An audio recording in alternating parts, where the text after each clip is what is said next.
고학년을 오랫동안 담임하신 정말 사춘기 초입에 있는 아이들을 많이 다뤄보신 선생님은요, 3월에 아이들에게 어떤 점을 부탁하고 싶으실까요? 3월에 학부모님들에게 베테랑 초등 선생님이 이렇게 해주셨으면 하고 바라는 학기 초의 바람을 6학년을 여러 해 맡은 선생님의 이야기를 통해서 우리 아이가 6학년 이제 중학교 입학을 딱 1년 앞두고 있는데 무엇을 준비하면 좋을지 나눠보도록 하겠습니다. 오랫동안 초등 고학년 선생님이 학부모님한테 바라는 첫 번째 고학년의 학생상은요, 스스로 자기 일을 하는 학생입니다. 알림장을 통해서 모든 내용을 어머니들한테 전달을 하는 게 초등의 시스템이잖아요. 중학교에서는 완전히 달라집니다. 모든 알림사항은 학생에게 전달이 되고요. 학생이 그것을 인지한 후에 알아서 행동하는 겁니다. 인지한 후에 나 엄마한테 얘기할 필요도 없어요. 이걸 할 거야 라는 걸 자기가 스스로 알아듣고 그것을 소화하고 자기가 그것을 해내는 것. 그것이 바로 중학교 생활입니다. 그걸 준비하기 위해서 학교에 알림사항이 있으면 자기가 모두 그것을 소화 흡수하고 필요한 내용에 대해서는 부모님한테 설명하도록 연습시켜 주시길 기대합니다. 궁금한 게 있으면 아이한테 직접 물어보세요. 학교에서는 어떻게 한대? 선생님한테 연락할 필요가 없는 거예요. 왜냐? 6학년이면 아이가 그럴 정도의 능력이 커진 거예요. 이제부터는 독립된 하나의 객체로 아이를 봐줘야 되고요. 그래야 중학교에 가서도 아이들이 어렵지 않게 자기 일을 스스로 알아서 챙길 수 있다는 거죠. 자기 인생을 자기가 살아갈 수 있게끔 자기가 준비할 것, 자기가 헤쳐나가야 할 것은 믿고 맡겨주셨으면 좋겠다라고 말씀하십니다. 중학교에 가면 10과목 이상으로 과목이 늘어나는데 그 수행평가 시기, 숙제, 과제, 준비물 모두 달라집니다. 그러면 그걸 누가 다 챙길까요? 엄마가 다 챙겨줄 수 있을까요? 절대 불가능합니다. 수업 안에서 일어나고 학교 안에서 공지가 나가기 때문에 엄마가 도와줄래야 도와줄 수가 없습니다. 아이가 다 알아서 해야 되거든요. 초등 고학년부터 확실하게 준비해야 된다는 거죠. 아이를 더 이상 이래라 저래라 하는 존재로 삼으시면 안 된다는 겁니다. 그러면 중학생활에서부터 독립을 해나가기가 훨씬 어렵습니다. 아이를 하나의 인격체로 대해주고요. 학교에서는 어떻게 지내니? 어떤 일이 있었니? 전달사항은 없었니? 라고 자주자주 물어봐 주세요. 아이가 그 사항을 확실하게 인지하고 자기가 책임지고 할 수 있도록 말이죠. 중학교에서도 사실 그렇게 못하는 친구들이 굉장히 많아요. 그러면 2번, 3번 선생님이 전달하시고 결국 안 되면 학부모님한테까지 전화를 드리는 경우가 많거든요. 이거는 중학생들에게서도 충분히 훈련이 안 되기 때문입니다. 초등 고학년부터 이런 자세를 훈련시켜야지만 학교 생활을 원활하게 할 수 있다는 거죠. 부모가 아이에 대해서 어떤 기대 이미지를 갖고 있느냐에 따라서 아이가 그만큼 성장하고 발전한다. 그걸 잊지 마세요. 나는 널 믿고 너는 혼자서 해낼 수 있을 거라고 생각해 라고 적인 믿음을 주시고요. 아이가 부모한테 요구하는 것은 들어주시지만 미리미리 챙기고 꼼꼼하게 따라다니면서 해주고 하는 부분은 이제 그만두셔야 됩니다. 아이가 학교의 준비물 알림장, 전달사항 모두 혼자 챙길 수 있도록 지금부터 연습시켜주세요.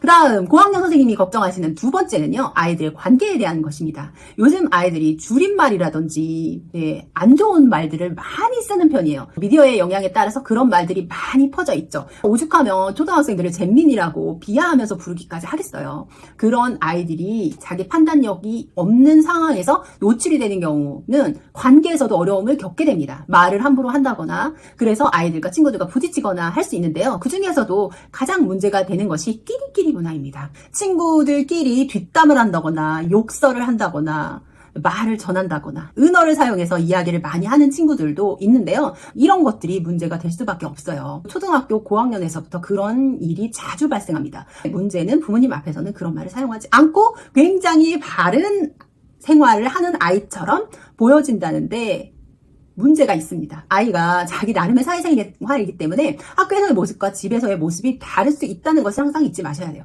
부모님은 관리가 엄격하고 엄하기 때문에 부모님 앞에서는 그런 얘기를 하지 않지만 친구들과는 충분히 뒷담이나 욕설, 은어 등을 사용할 수 있다는 것을 인지를 하시고요. 끼리끼리 뭉쳐서 보이지 않게 아이들과의 거리를 만들어주는 친구도 있을 수 있으니까요. 친구 관계나 또는 이성 관계에 대해서 자주 이야기를 나눠주시는 게 좋습니다. 아이들이 잘 말을 안 하려고 그래요. 말을 안 하려는 이유가 뭘까요? 부모님이 자꾸 간섭하고 너 그러면 안 되지라는 말을 많이 하시기 때문이거든요. 이거는 아이를 훈화시키고자 하는 목적도 있지만 일단 첫 번째 아이의 문제가 뭔지 아는 게 중요합니다. 아이가 말하지 않으면 내용을 알 수가 없거든요. 그래서 그런 훈화를 먼저 뱉기 전에 아이가 술술술술 자기 이야기를 할 수 있도록 그런 분위기를 만들어 주셔야 돼요. 자주 친구에 대해서 이야기를 하시면서 나도 옛날에 초등학교 다닐 때 이런 면이 있었어. 그러니까 이렇게 해야 돼 라는 그 라떼 마리아를 붙이실 건 아니고, 나도 직장 생활에서 이런 어려움이 있어. 너는 혹시 그런 건 없었니? 라고 물어보시면 아이도 엄마 아빠 사회생활 이야기를 듣고 나도 이런 점이 있어. 친구랑 이런 점이 어려워 라는 이야기를 해줄 거예요. 거기에 답을 주시고 조언을 주시고 훈계를 하시라는 게 아니라 알고 계셔야 된다는 거죠. 아이가 대체로 어떻게 생활하고 있구나. 그래서 혹시라도 조금 문제 있는 상황이 있어 보이거나 할 때는 담임 선생님한테 연락을 해주시는 거예요. 담임 선생님은 학교에서 아이 생활을 알고 계시기 때문에 이런 부분이 제가 사실 걱정이 되는데 괜찮을까요? 이야기를 해주시면 선생님도 유심히 그 아이를 보게 됩니다. 어떤 문제가 있다면 선생님한테 연락이 올 거거든요. 그렇게 서로 민감한 관계를 주고받으면서 어려움은 없는지를 살펴주시는 게 도움이 됩니다. 이성 관계를 시작하는 그런 관계가 폭발하는 시기이기 때문에 엄마 아빠 몰래 이성 교제를 하는 경우도 있는데, 담임 선생님한테는 다 들킬 수밖에 없어요. 선생님들은 그런 이성 관계에 만나고 헤어지고 이런 부분들을 많이 아시거든요. 선생님한테 그런 부분을 상의를 하시고요. 이성에 대해서 오픈 마인드를 부모님이 보여주셔서 이성 관계를 숨기지 않도록 하는 게 정말 중요합니다.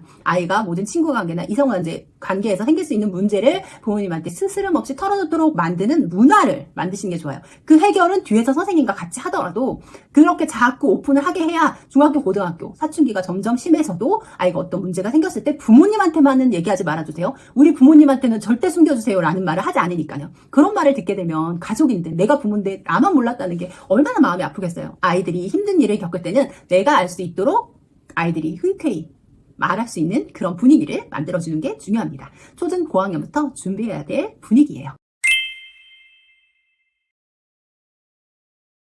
또 걱정을 하시는 게, 고학년이 되면 아이들이 외모에 대한 관심이 폭발합니다. 사춘기 초입에 접어들고 이성에 대한 관심도 생기기 때문에 외모를 튀게 하거나 남들과 다르게 하면서 자기 정체성을 찾아가는 친구들이 있습니다. 아이들한테 그런 부분에 대해서도 이야기를 함께 나눠주시는 게 필요해요. 초등학교 6학년 때 교복을 입기 전에 정말 멋이란 멋은 가장 많이 낼 시기거든요. 뭐 화장을 한다던가 그렇게 하는데 엄마 몰래, 부모님 몰래 하는 경우도 굉장히 많습니다. 요즘에는 오픈되어 있는 화장품 가게 그런 게 굉장히 많잖아요. 제가 어디서 들었는데 나 학원 갈게 이러고 나서 그 올리브영 같은 데 가서 막 화장을 한대요. 막 재미있게 친구랑 내 것 이렇게 하고 놀다가 다시 집에 갈 때는 올리브영에서 싹 지우고 가는 거예요. 그러면 부모님은 알 수가 없죠. 나 수영하러 갔다 올게 이러고 수영에 빠지고 친구랑 놀고 와서는 머리에다 물을 칙칙칙 뿌린대요. 그러면 엄마는 당연히 집에 있다가 수영하고 왔구나 라고 생각할 수밖에 없는 거죠. 이렇게 아이가 자기 복장이나 치장에 대해서도 부모님한테 말하지 않고 할 수도 있습니다.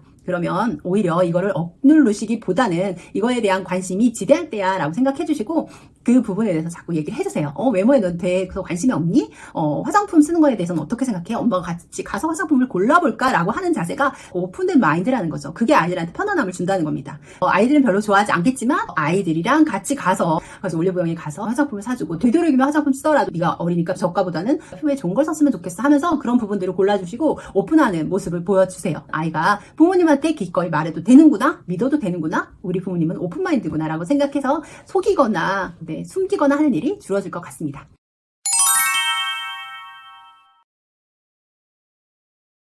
마지막으로 초등 고학년 선생님이 걱정하는 6학년 아이들의 문제라고 하면요, SNS 문제를 빼놓을 수가 없습니다. 카카오톡을 통해서 톡방을 자유롭게 만들어서 어떤 친구를 불러놓고 그 친구한테만 말을 안 시키고 자기들끼리만 얘기한다든가 이런 식으로 사이버 폭력에 해당이 되는 SNS 행위가 카카오톡에서도 굉장히 많이 일어나고 있거든요. 특히 문제가 되는 것이 요즘 아이들이 가장 좋아하는 인스타그램입니다. 요즘에 아이들은요, 카카오톡은 예전에 우리로 따지면 문자라고 해요. 단톡방에서 아이들이 서로 재미있는 그런 농담이나 크크크 이런 거를 주고받던 시기는 카카오톡이 처음 개설되었을 시기고요. 지금은 그렇게 많은 대화가 오고 가지 않습니다. 많은 대화가 오고 가는 것이 인스타그램으로 옮겨갔어요. 여학생들은 인스타그램에서 바로 다이렉트 메시지를 보내서 너 지금 어디야? 아이들이 지금 있는 곳을 공유하고, 공유해서 바로 친구가 있는 곳으로 건너가고, 그래서 같이 놀고 거기서 인스타그램 또 업로드하고 또 다른 친구를 부르고, 이런 것이 인스타그램에서 충분히 활용이 되고 있습니다. 문제는 인스타그램을 나이에 맞게 써야 되는데 나이에 맞지 않게 쓴다는 것이 문제예요. 아이들이 화장을 풀 메이크업으로 하고 사진을 올리면 정말 이게 아이인지 성인인지 구분이 안 될 정도입니다.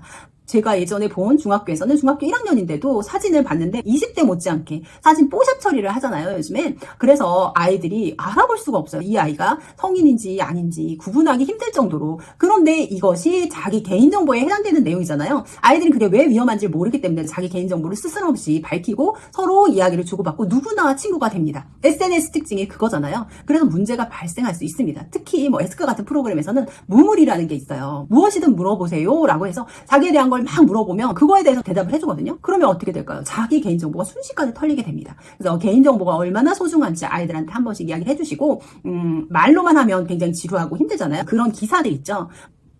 학교폭력 때문에 연예인들이 어떻게 어려움을 겪고 있는지, 자기가 좋아하는 연예인이잖아요. 관심 있는 분야의 사람들이 예전의 학교폭력 때문에 혹은 자기 개인정보를 함부로 공개한 것 때문에 어떤 어려움을 겪고 있는지 그런 기사문을 찾아보게 하면 아이들이 쉽게 이해하는 데 도움이 됩니다. 나의 개인정보라든지 카카오톡 대화, 예의라든지 라는 부분에 대해서 그런 기사문을 통해서 살펴보셔서 자신이 SNS나 온라인 상에서는 자신의 정보를 잘 지킬 수 있도록 관리하는 법을 이야기 나누시는 게 반드시 필요합니다.